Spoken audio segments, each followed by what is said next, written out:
नमस्कार, मैं हूं मोहम्मद उज़ैर और आप देख रहे हैं उज़ैर की आवाज़। आज की इस विशेष अंतर्राष्ट्रीय रिपोर्ट में हम आपको दिखाएंगे मध्य पूर्व और दुनिया की कुछ ऐसी बड़ी खबरें जिन्होंने वैश्विक राजनीति और सुरक्षा को लेकर नई बहस छेड़ दी है।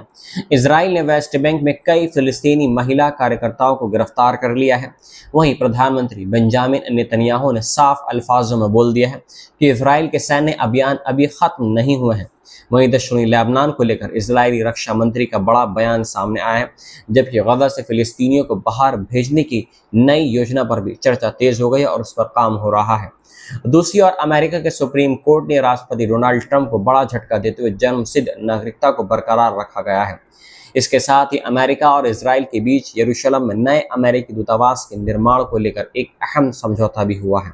इन सभी बड़ी खबरों का पूरा विश्लेषण और हर महत्वपूर्ण अपडेट आपको इस वीडियो में हम आपको दिखाएंगे, इसलिए वीडियो को आप अंत तक जरूर देखें।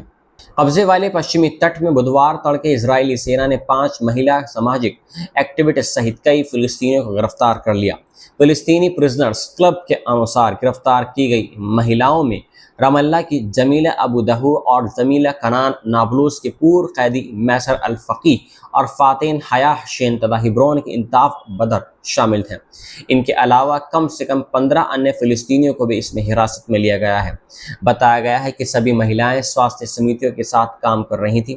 हिब्रोन निवासी 66 वर्षीय इताफ बदर के पति अब्दुल रहमान बदर ने बताया कि इजरायली सैनिक देर रात उनके घर में घुस आए और उनकी पत्नी का पहचान पत्र मांगा। पहचान की पुष्टि होने के बाद सैनिकों ने बिना कोई कारण बताए उन्हें गिरफ्तार करने की बात कही। परिवार द्वारा गिरफ्तारी का कारण पूछने पर सैनिकों ने कोई जानकारी नहीं दी और घर के कमरों तथा अलमारियों की तलाशी लेने के बाद इंताफ बदर के हाथों में हथकड़ी लगाकर और आंखों पर पट्टी बांधकर उन्हें सैन्य वाहन में बिठा कर ले गए। परिवार का कहना है कि उन्हें अब तक ये जानकारी नहीं है कि इंताफ बदर को कहां ले जाया गया है और वे उम्मीद कर रहे हैं कि ये गिरफ्तारी केवल पूछताछ के लिए की गई हो। इजराइल के प्रधानमंत्री बेंजामिन नेतन्याहू ने कहा है कि मध्य पूर्व में इजराइल के सैन्य अभियान अभी समाप्त नहीं हुए हैं और आगे भी ऐसे ही जारी रहेंगे। एक टेलीविजन इंटरव्यू में उन्होंने दावा किया कि इजराइल ने हमास और हिजबुल्लाह के कई शीर्ष नेताओं को मार गिराया है तथा गजा, लेबनान और सीरिया के कुछ हिस्सों में सैन्य बढ़त हासिल की है। नेतन्याहू ने यह भी कहा कि इजराइल ने ईरान के खिलाफ कार्रवाई कर वर्षों से बनी डर की दीवार को तोड़ दिया है।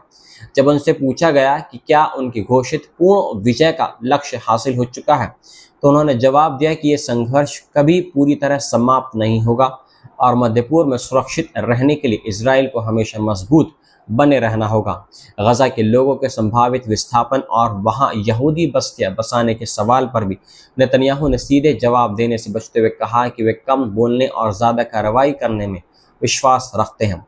इस बीच इजराइल में जारी एक सर्वेक्षण में दावा ये किया गया है कि देश के छात्रों के बीच नस्लीय सोच और कट्टरता बढ़ रही है। सर्वे के अनुसार बड़ी संख्या में छात्र मानते हैं कि कुछ समुदायों, विशेष रूप से फिलिस्तीनी नागरिकों को समाज का हिस्सा नहीं होना चाहिए। वहीं एक अन्य अध्ययन में चेतावनी दी गई है कि लगातार युद्धों का इजरायली परिवारों, खासकर रिजर्व सैनिकों के बच्चों पर गंभीर मानसिक प्रभाव पड़ा है। अध्ययन के मुताबिक 7 वर्ष से कम उम्र के अधिकांश बच्चों में ट्रॉमेटिक स्ट्रेस डिसऑर्डर यानी PTSD के लक्षण पाए गए हैं, जबकि बड़ी संख्या में माता पिता भी मानसिक आघात और तनाव से जूझ रहे हैं। शोधकर्ताओं ने चेतावनी दी है कि यदि समय रहते उचित उपचार नहीं मिला तो आने वाले वर्षों में इसका गंभीर सामाजिक और मानसिक प्रभाव देखने को मिल सकता है। इजराइल के रक्षा मंत्री इजराइल काइट्स ने दक्षिणी लेबनान में चलाए गए सैन्य अभियान को लेकर बड़ा बयान दिया है। उन्होंने कहा कि इजराइल की कार्रवाई की शुरुआत से यह तय था कि सीमा से सटे शिया बहुल इलाकों को पूरी तरह खत्म कर दिया जाएगा। सैन्य संवाददाताओं से बातचीत में काइट्स ने कहा कि दक्षिणी लेबनान में संपर्क रेखा के पास स्थित इलाकों का लगभग पूरी तरह विनाश किया जा चुका है। उनके अनुसार पश्चिमी और मध्य सेक्टर के सीमा से लगे जो इलाके हैं वहां पर लगभग 100% तबाही हो चुकी है, जबकि पूर्वी सेक्टर में करीब 73% गांव नष्ट किए जा चुके हैं। उन्होंने ये भी कहा कि इजरायली सेना तब तक 1 इंच भी पीछे नहीं हटेगी जब तक इस पूरे क्षेत्र को हिजबुल्लाह से पूरी तरह मुक्त नहीं कर लिया जाता है।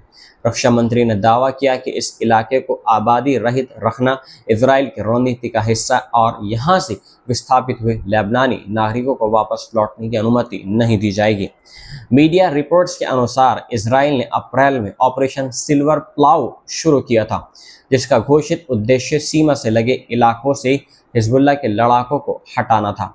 हालांकि कई रिपोर्ट्स में दावा ये किया गया है कि इस अभियान के दौरान केवल सैन्य ठिकानों ही नहीं बल्कि घरों, स्कूलों और सरकारी इमारतों को भी व्यवस्थित तरीके से ध्वस्त किया गया।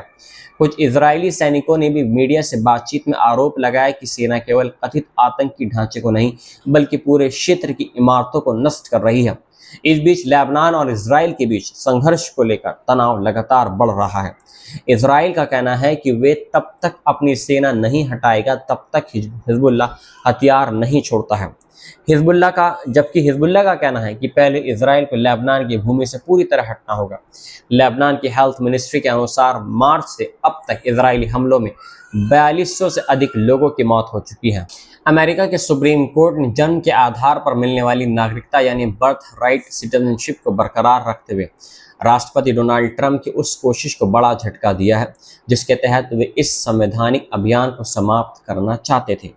अदालत ने बहुमत से फैसला सुनाते हुए कहा कि अमेरिकी संविधान के 14वें संशोधन के अनुसार अमेरिका की धरती पर जन्म लेने वाला प्रत्येक बच्चा कुछ सीमित अपवादों को छोड़कर स्वतः अमेरिकी नागरिक होगा। मुख्य न्यायाधीश जॉन रॉबर्ट्स ने अपने फैसले में कहा कि 14वें संशोधन के निर्माताओं ने इस देश में जन्म लेने वाले प्रत्येक व्यक्ति को समान अधिकार देने का वादा किया था और अदालत आज भी उसी संवैधानिक सिद्धांत को कायम रख रही है। ट्रंप प्रशासन ने अवैध प्रवासी और तथा कथित बर्ड टूरिज्म को रोकने के नाम पर जन्मसिद्ध नागरिकता समाप्त करने की मांग की थी, लेकिन अदालत ने इसे स्वीकार नहीं किया। फैसले के बाद कई प्रवासी अधिकार संगठनों ने इसे संविधान और नागरिक अधिकारों की बड़ी जीत बताया है। उनका कहना है कि नागरिकता कोई विशेष सुविधा नहीं बल्कि संविधान द्वारा दिया गया मौलिक एक अधिकार है जिसे किसी राष्ट्रपति के कार्यकारी आदेश से छीना नहीं जा सकता है। हालांकि फैसले के बाद डोनाल्ड ट्रंप ने कहा कि अब वे कांग्रेस के माध्यम से कानून बनाकर जन्मसिद्ध नागरिकता समाप्त करने की कोशिश करेंगे। वहीं कानूनी विशेषज्ञों का मानना है कि ऐसा करना बेहद कठिन होगा क्योंकि इसके लिए संविधान में संशोधन या व्यापक राजनीतिक समर्थन की आवश्यकता पड़ेगी। जानकारों का यह भी कहना है कि जन्मसिद्ध नागरिकता अमेरिकी इतिहास और लोकतांत्रिक मूल्यों का महत्वपूर्ण हिस्सा है जिसकी शुरुआत 1868 में 14वें संशोधन के साथ हुई थी ताकि देश में जन्म लेने वाले सभी लोगों को समान संवैधानिक अधिकार मिल सके। इजराइल में गजा पट्टी से फिलिस्तीनियों को बाहर भेजने की संभावनाओं पर एक बार फिर चर्चा तेज हो गई है। मीडिया रिपोर्ट्स के अनुसार राष्ट्रीय सुरक्षा परिषद के प्रमुख शमूएल बैन एजरा ने मंगलवार को रक्षा और सुरक्षा अधिकारियों की एक आपात बैठक बुलाई जिसमें गजा के निवासियों के तथाकथित स्वैच्छित पलायन की योजना पर विचार किया गया। बैठक में इजरायली सेना, शिन बैट और मोसाद के वरिष्ठ अधिकारी भी शामिल हुए। रिपोर्ट्स के अनुसार मोसाद के अधिकारियों ने बैठक में बताया कि अब तक ऐसा कोई देश नहीं आया है जो गजा से जाने वाले फिलिस्तीनियों को अपने यहाँ बसाने के लिए तैयार हो। रक्षा अधिकारियों ने भी माना है कि इस विषय पर पहले कई बार चर्चा हो चुकी है लेकिन अब तक कोई ठोस प्रगति नहीं हुई है और अंतर्राष्ट्रीय सहयोग के बिना ऐसी किसी योजना को लागू करना बेहद कठिन होगा। इस बीच इजराइल के कई वरिष्ठ नेताओं ने पहले भी गजा से फिलिस्तीनियों को हटाने के विचार का समर्थन किया था। रक्षा मंत्री इजराइल काइट्स ने इस वर्ष गजा निवासियों के तथाकथित स्वैच्छिक पलायन के लिए एक विशेष निदेशालय भी बनाया था। वहीं सत्तारूढ़ लिकुड पार्टी के सांसद और नेसेट के उपाध्यक्ष नसीम वातोरी ने एक टीवी इंटरव्यू में कहा कि इजराइल में स्थायी शांति तभी संभव है जब इस क्षेत्र से सभी अरबों को हटा दिया जाए। उन्होंने कब्जे वाले पश्चिमी तट में यहूदी बस्तियों को और मजबूत करने की वकालत करते हुए कहा कि फिलिस्तीनियों को वहां से हटाकर यहूदियों को बसाया जाना चाहिए। उनके इस बयान के बाद एक बार फिर क्षेत्र में तनाव और राजनीतिक विवाद बढ़ गया है। अमेरिका और इजराइल ने बुधवार को यरूशलेम में अमेरिकी दूतावास के नए स्थायी परिसर के निर्माण के लिए एक महत्वपूर्ण समझौते पर हस्ताक्षर किए। इस अवसर पर इजराइल ने अमेरिका के राजदूत माइक हकाबी ने कहा कि अमेरिका यरूशलेम को यहूदी लोगों की स्वास्थ्य राजधानी मानता है और अब इस मान्यता को स्थायी रूप देने के लिए नया दूतावास परिसर बनाया जाएगा। ये नया दूतावास दक्षिणी यरूशलेम के एल नबी परिसर में बनाया जाएगा और भविष्य में अमेरिका की सभी प्रमुख राजनयिक गतिविधियों का मुख्य केंद्र होगा। गौरतलब है कि वर्ष 2017 में तत्कालीन अमेरिकी राष्ट्रपति डोनाल्ड ट्रंप ने यरूशलेम को इजराइल की राजधानी के रूप में मान्यता देते हुए अमेरिकी दूतावास को तेल अवीव से यरूशलेम स्थानांतरित करने का फैसला किया था।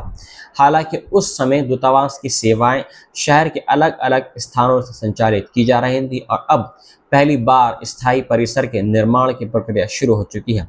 इजराइल के विदेश मंत्री गिदोन सार ने इस समझौते को अमेरिका और इजराइल के बीच अटूट साझेदारी का प्रतीक बताया है और कहा है कि ट्रंप का 2017 का फैसला ऐतिहासिक था जिसे अब स्थायी रूप दिया जा रहा है। दूसरी ओर फिलिस्तीनी पक्ष लंबे समय से पूर्वी यरूशलेम को भविष्य के स्वतंत्र फिलिस्तीनी देश की राजधानी मान रहा है। इसी कारण अधिकांश देशों ने अपने दूतावास तेल अवीव में स्थापित किए थे और यरूशलेम की अंतिम स्थिति का फैसला शांति वार्ता के माध्यम से किए जाने का समर्थन किया था। यह समझौता ऐसे समय में हुआ है जब हाल के महीनों में अमेरिका और इजराइल ने ईरान के खिलाफ सैन्य सहयोग किया हुआ है, जबकि क्षेत्रीय तनाव और मध्य पूर्व की बदलती परिस्थितियों के बीच दोनों देशों के रणनीतिक संबंध लगातार मजबूत बने हुए हैं।